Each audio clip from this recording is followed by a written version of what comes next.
नमस्कार। बसंत ऋतु की हार्दिक शुभकामनाएं। माँ सरस्वती की कृपा आप सब पर बनी रहे। माँ सरस्वती का करते हम वंदन। माँ सरस्वती का करते हम वंदन। बसंत ऋतु का हो शुभ आगमन, शुभ आगमन। हम और आप पर माँ सरस्वती की कृपा हमेशा बनी रहे। हम ऊर्जावान रहे, ज्ञानवान रहे, हमारे बुद्धि और विवेक बढ़े, छात्र जीवन खुशहाल हो और जितने भी साहित्यकार है, कलाकार है, उनके जीवन में नई खुशियां आए। क्योंकि विद्या की देवी माँ सरस्वती ज्ञान और कला की देवी होती है। सबका जीवन महके। और आज के दिन किस प्रकार से जो है हर्ष और उल्लास का दिन है, खुशियों का दिन है।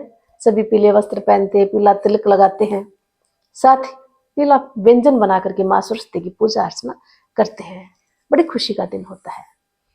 हमारे देश भारत में किस प्रकार से हर दिन नए नए जो है त्योहार रहते हैं। हर त्योहार को बड़े उत्साह के साथ मनाते हैं। ये जो बसंत ऋतु का त्योहार है, खुशियों की सौगात लेकर तो आता ही है। सूर्य की जो रेखा होती है वो कर्क रेखा से धीरे धीरे विषुवत रेखा पर पड़ती है। तो किस प्रकार से ऋतु परिवर्तन, 6 ऋतुएं जो हमारे देश में है उनमें परिवर्तन होता है। हर 2 महीने में ऋतु परिवर्तन होता है। और सबसे पहले बसंत ऋतु, उसके बाद फिर ग्रीष्म ऋतु, वर्षा ऋतु और शरद ऋतु, शिशिर ऋतु और हेमंत ऋतु। तो इस प्रकार से समय चक्र के हिसाब से परिवर्तन चलता रहता है। हमारा प्रकृति का वातावरण तो बदलता ही बदलता है, मानव जीवन भी बदलता है।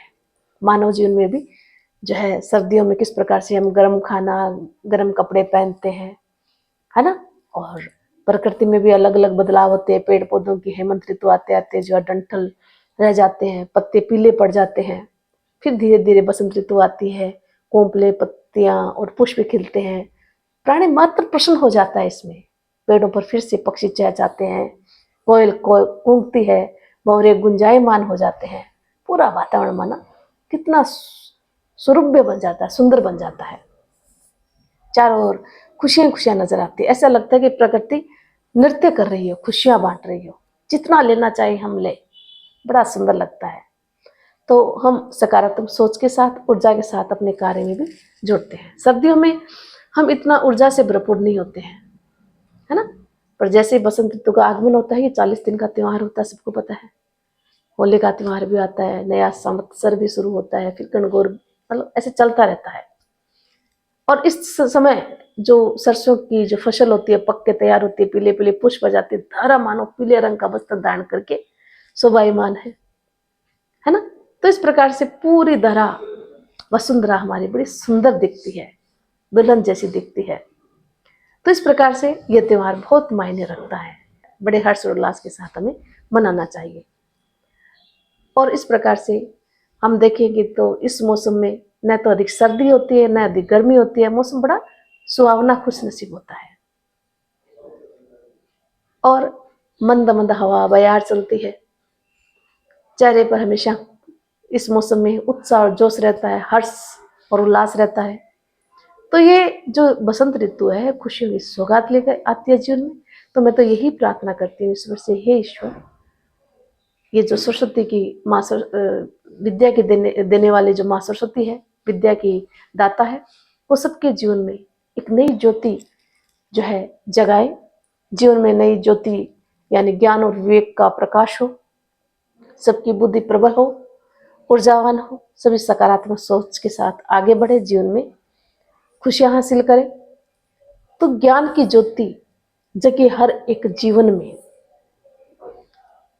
में लाए खुशियां हजार, जीवन में लाए खुशियां हजार। छात्र जीवन महके, साहित्यकार कलाकारों का जीवन महके। हमारे सनातनी जो हमारे देश की शक्ति है, वो किस प्रकार से अपने तप से, बल से हमारी धरा को शुद्ध रखते हैं। हर त्योहार को किस प्रकार से हम मनाते हैं। ये सनातनी जो है किस प्रकार से हर पर्व को जो उत्साह के साथ मनाते हैं, तो ये हमें सबको जो है मनाना चाहिए। यही हमारा संदेश है आज के दिन, कि हर व्यक्ति के जीवन में खुशियां आए, प्राणी मात्र का जीवन खुशहाल बने, छात्र जीवन बुद्धि और विवेक उनको दे छात्रों को, और जो नए नए बच्चे विद्यालय जाते हैं, अक्षर ज्ञान लेते हैं, उनका जीवन भी खुशहाल हो। तो यही संदेश आज सबको आज के दिन देना चाहूंगी। एक बार पुनः बसंत पंचमी की हार्दिक शुभकामनाएं आप सबको। धन्यवाद।